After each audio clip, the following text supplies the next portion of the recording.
Officials in Papua New Guinea now say more than 2,000 people are feared dead after a huge landslide ripped through an isolated village in the centre of the country.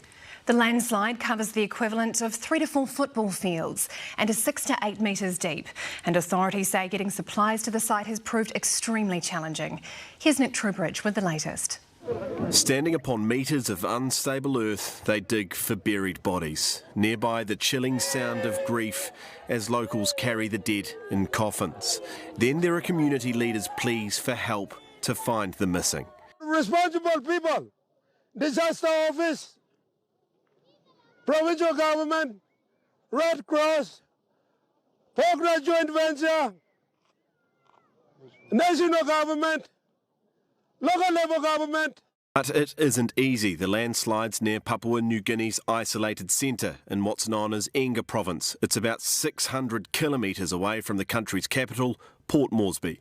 You can get to the site that has been affected by road from the provincial capital, Wabek, but it takes 2 hours minimum because of the associated risks coming with tribal fighting that is sometimes capitalized on by opportunists who wish to carry out raids. At Kaukalam village, the situation is desperate. Entire families killed. The little livelihood people here had has been destroyed. There's an elementary school that's buried, fully buried. We have houses, buses, vehicles, hotels, guest houses. Let's say more than about 50 stores, mothers, projects, all gone, all vanished.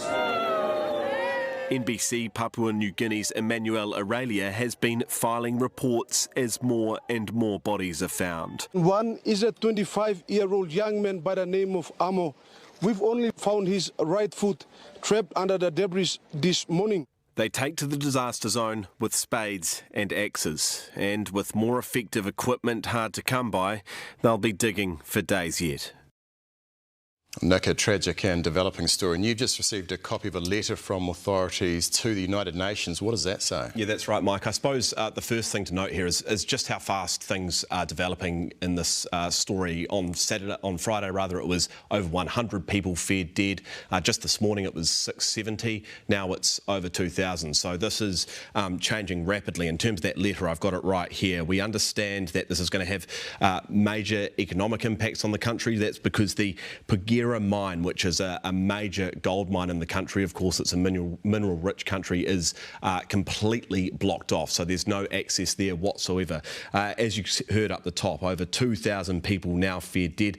The other thing is this landslide is still moving, so the locals are on top trying to dig, but it's still completely unstable. We've heard just in the last half an hour that the Australians are sending some Hercules aircraft there to assist. Christopher Luxon's just been asked at Post Cabinet whether we will do the same.